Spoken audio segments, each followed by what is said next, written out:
بسم اللہ الرحمن الرحیم۔ ناظرین، میں ہوں احسان علی اور آپ دیکھ رہے ہیں میرا یوٹیوب چینل ٹوڈے وتھ احسان علی۔ ناظرین، سویڈن میں جو واقعہ پیش آیا، قرآن پاک کی بے حرمتی کی گئی، اس واقعے کے بعد امت مسلمہ میں شدید غم و غصہ پایا جاتا ہے۔ ناظرین، امت مسلمہ جب سراپا احتجاج ہوا، اس کے بعد یورپین کنٹریز نے اس کی مذمت کی اور پھر وہاں کی حکومت، سویڈن کی حکومت نے بھی مذمت کی۔ صرف مذمت سے کام نہیں چلے گا، بلکہ سویڈن حکومت کو چاہیے اس شخص کو سرعام پھانسی دے اور عبرت کا نشان بنائے، کیونکہ آزادی یہ رائے کے آڑ میں کسی بھی مذہب کی کتاب کو اس طرح اس کی بے حرمتی نہیں کی جا سکتی۔ ناظرین، یہ شخص سلاوان ممیکا نامی شخص ہے اور یہ بیسکلی عراق کا شہری ہے اور ان دنوں یہ سویڈن میں رہائش پذیر ہے۔ ناظرین، اس شخص نے پہلے بھی ایسے واقعات سر انجام دیے، لیکن اس مرتبہ اس نے وہاں کی مقامی عدالت سے پروپر طور اجازت لی اور پھر وہاں کی پولیس نے اس کی حفاظت کی۔ اس کے بعد جا کے اس نے ایسا گھنونا کام کیا۔ ناظرین، اس شخص نے قرآن پاک کو نہیں جلایا بلکہ پوری امت مسلمہ کی دلوں کو جلایا ہے۔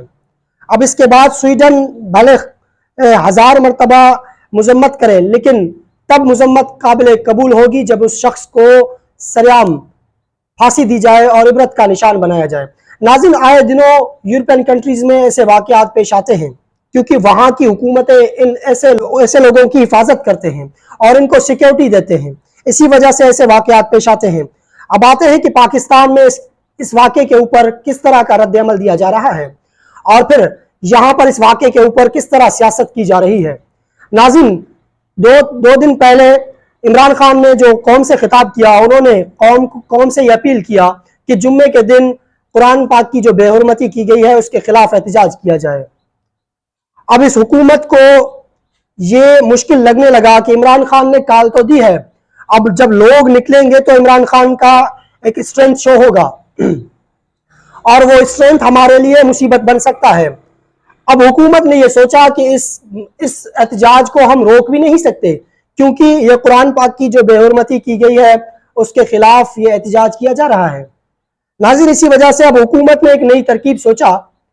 حکومت نے فوراً یہ اعلان کر دیا کہ جمعے کے دن قرآن ڈے منایا جائے گا اور پھر جمعے کے دن تمام تر پاکستانیوں کو انہوں نے اپیل کیا کہ احتجاج کریں اور پھر وہ پیسفل احتجاج کریں اور ان قوتوں کو بتائے کہ ہم مسلمان قرآن پاک کی بے حرمتی برداشت نہیں کر سکتے۔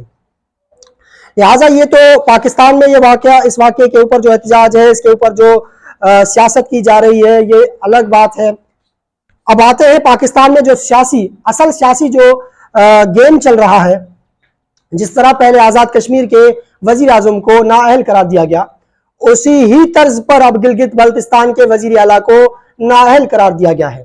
ناظرین، گلگت بلتستان کے وزیر اعلیٰ خالد خورشید وہ شخصیت ہیں جو 9 مئی کے بعد سب سے زیادہ جس نے عمران خان کا ساتھ دیا وہ ہے خالد خورشید، اور پھر وہ وہاں کے اپنے سیکیورٹی گارڈز کے ہمراہ عمران خان سے ملنے آتے تھے۔ اب جب وہ گلگت بلتستان سے آتے تھے تو یہاں کی حکومت اسے اپنے گارڈز اپنے ساتھ لانے سے روکتا تھا، اس کے باوجود وہ آتے تھے۔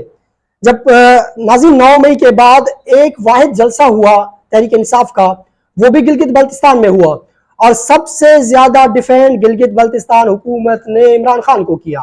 ناظرین، تبھی تو عمران خان نے قوم سے خطاب کرتے ہوئے کہا کہ اب تک کے میرے سب سے بہترین وزیر اعلیٰ میں سے ایک وزیر اعلیٰ گلگت بلتستان کے وزیر اعلیٰ خالد خورشید ہیں۔ ناظرین، اب جو گلگت بلتستان کے وزیر اعلیٰ کو نااہل قرار دیا گیا ہے، اسے کس طرح نااہل قرار دیا گیا؟ ناظرین، پیپلز پارٹی کے ایک مقامی رہنما جنہوں نے ان کے خلاف کیس کیا تھا، جعلی ڈگری کا کیس کیا تھا اور پھر وہ جعلی ڈگری ثابت ہوا اور پھر وہاں کے وزیر اعلیٰ کو نااہل قرار دیا گیا۔ ناظرین، اس سے پہلے آزاد کشمیر میں بھی یہی انجینئرنگ استعمال کی گئی۔ اب یہ جو پیپلز پارٹی کے ایک رہنما نے یہ جو کیس داخل کروایا تھا، اس کے پیچھے صرف پیپلز پارٹی کے ایک رہنما نہیں بلکہ ایک سوچ پایا جاتا ہے۔ جس طریقے سے آزاد کشمیر کی حکومت چھینی گئی، اسی طریقے سے گلگت بلتستان کی حکومت چھینی گئی عمران خان سے۔ اب سوال یہ پیدا ہوتا ہے کہ عمران خان وہاں پر خالد خورشید کے ریپلیسمنٹ میں کوئی اور رہنما لا سکتے ہیں؟ ہرگز نہیں، کیونکہ اب وہاں پر اپوزیشن اپنا رہنما لائے گا۔ ناظرین، وہاں پر تحریک انصاف کے 22 رکن ہیں اور اپوزیشن کے ملا جلا کے 9 رکن ہیں۔ اب گزشتہ روز گلگت بلتستان کے اسمبلی کو سیل کیا گیا تھا، وہاں پر ووٹنگ روک دیا گیا تھا۔ ناظرین، گلگت بلتستان میں بھی وہی انجینئرنگ کی جا رہی ہے۔ اس کے بعد بات ہے عمران خان کی حکومت 4 صوبوں میں تھی، پنجاب، KPK، آزاد کشمیر اور گلگت بلتستان۔ ناظرین، عمران خان نے 4-5 مہینے پہلے 2 صوبوں میں اپنی حکومت خود ختم کر دی۔ اب یہ موقف صحیح ثابت ہوتا جا رہا ہے۔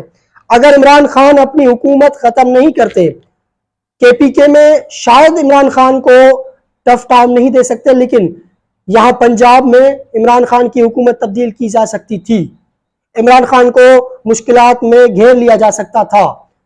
اب یہ موقف صحیح ثابت ہو رہا ہے کہ عمران خان نے ان حکومتوں کو ختم کر کے قانونی طریقے سے جنرل الیکشن میں جانے کا ایک راستہ ہموار کیا۔ لیکن یہ الگ بات ہے کہ کانسٹیٹیوشن پر پاکستان میں عمل نہیں ہو رہا۔ 90 دن میں الیکشن کروانے تھے لیکن نہیں ہوئے۔ اب اس کے بعد آتے ہیں کہ صدر مملکت جو حج پر گئے تھے، ان کے بعد چیئرمین سینٹ صادق سنجرانی صاحب قائم مقام صدر تھے، انہوں نے کس طرح رات کے اندھیرے میں جو آرڈیننس جاری کیے۔ ناظرین، یہ جو آرڈیننس انہوں نے جاری کیا، یہ آرڈیننس اصل میں ہے کیا؟ 2013 سے لے کے 2022 تک جو قانون تھا نیب کا، کسی بھی ملزم کو نیب 30 دن تک اپنے کسٹڈی میں رکھ سکتا تھا، یا پھر ضرورت پڑنے پر وہ 90 دن تک رکھ سکتا تھا۔ اب جیسے یہ PDM کی حکومت آئی، اس PDM کی حکومت نے کیا کیا؟ سب سے پہلے اس نے اس قانون کو تبدیل کیا۔ سب سے پہلے اس نے اس قانون میں ترمیم کر کے نیب کو یہ پرمیشن دی گئی کہ صرف 14 دن تک آپ کسی ملزم کو کسٹڈی میں رکھ سکتے ہو۔ ناظرین، جیسے ہی PDM حکومت کی، PDM رہنماؤں کی اپنے کیسز ختم ہونے شروع ہوئے، اب جب عمران خان کے خلاف گھیرا تنگ کیا گیا ہے، تب رات کے اندھیرے میں یہ آرڈیننس جاری کی گئی کہ پھر سے وہی قانون بحال کر دیا گیا جو 2013 سے لے کے 2022 تک تھا۔ پھر اب نیب 30 دن تک اپنے کسٹڈی میں رکھ سکتا ہے، اگر ضرورت پڑے تو وہ 90 دن تک اپنے کسٹڈی میں رکھ سکتا ہے۔ ناظرین، یہاں پر حکمران اپنے منشا کے مطابق آئین میں ترامیم کرتے ہیں۔ یہاں پر کبھی بھی 75 سالہ تاریخ میں کبھی بھی قوم کی مفاد میں آئین ترمیم نہیں کی گئی، کبھی بھی قوم کی مفاد میں قانون میں تبدیلی نہیں کی گئی، صرف اپنے مفادات کے بنیاد پر آئین میں ترمیم کی گئی۔ اسی ہی طریقے سے جو یہ ترمیم کی گئی ہے، یہ جو آرڈیننس جاری کی گئی ہے۔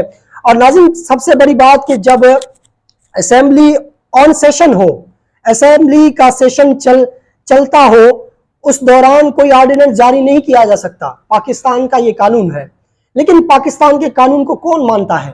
یہاں پر کون اس قانون پر عمل درآمد کرتا ہے؟ یہاں پر جس کی لاٹھی ہو اسی کی بھینس، جس کی حکومت اسی کی پاور۔